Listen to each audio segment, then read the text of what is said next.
yu'minu ahadukum hatta takuna hawahu taba'an lima jitu bih. Tidak sempurna iman kamu, tidak sempurna iman kamu, kata baginda Rasulullah, sehingga bukan matanya, bukan telinganya, bukan tangannya, bukan kakinya, bukan mulutnya, karena semua yang disebutkan tadi itu rakyat yang mengikut perintah pemimpin. Di manakah pemimpinnya? Hati. Hatta takuna hawahu, sehingga hawa nafsunya, keinginannya, kecenderungannya yang ada di dalam hati mempunyai kecenderungan dan keinginan sesuai dengan ajaran yang aku datang dengannya. Baru dia dapat kesempurnaan iman. Karena lisan dan juga mata, telinga, tangan tidak akan bergerak kecuali mendapatkan instruksi daripada dalam hati.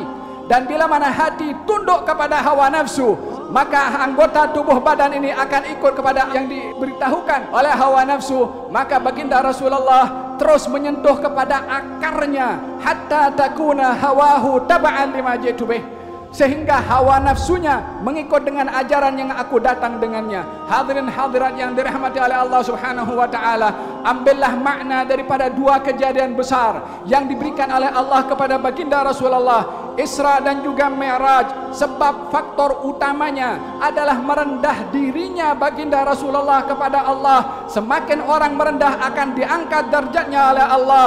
Man tawadha'a rafa'ahu Allah.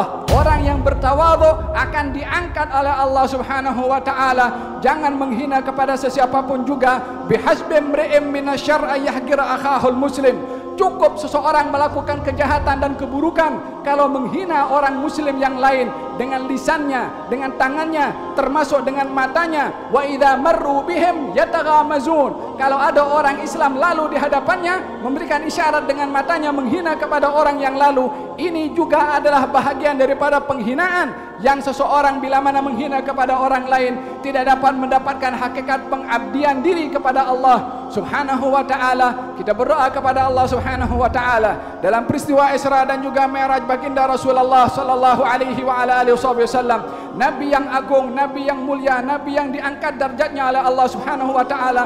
Moga-moga Allah Subhanahu wa taala memuliakan kita dengan baginda Rasulullah yang dimuliakan oleh Allah Subhanahu wa taala, dan dijadikan oleh Allah kita sebaik-baik umat yang menghargai perjuangan dakwah nabi yang dimuliakan oleh Allah Subhanahu wa taala, dan dijadikan oleh Allah Subhanahu wa taala golongan yang mengambil iktibar daripada peristiwa Isra dan juga Mi'raj Nabi Muhammad sallallahu alaihi wa alihi wasallam untuk dikenalkan oleh Allah kekurangan dan aib yang ada pada diri sendiri, dan kurang untuk melihat aib yang ada pada orang lain. Dan bila mana nampak aib orang lain, diberikan kekuatan oleh Allah untuk menutup aib orang lain, dan diberikan keupayaan untuk mengkritik kepada diri sendiri dengan kekurangannya untuk dapat dilengkapkan, agar supaya kita dapat mengenal Allah dengan mengenal kepada diri sendiri. Wa fi anfusikum afala tubsirun. Bukankah kepada diri kamu itu perlu kamu bertafakkur dan bertadabbur bagaimana kedudukan kita di hadapan Allah? Sudahkah Allah ridha kepada kita? Ataupun sebaliknya, carilah makna ini kerisauan kepada Allah Subhanahu wa taala, karena tak seorang pun dapat menjamin dirinya pada penghujung kehidupannya kecuali bila mana Allah berkehendak untuk menutupnya dengan husnul khatimah.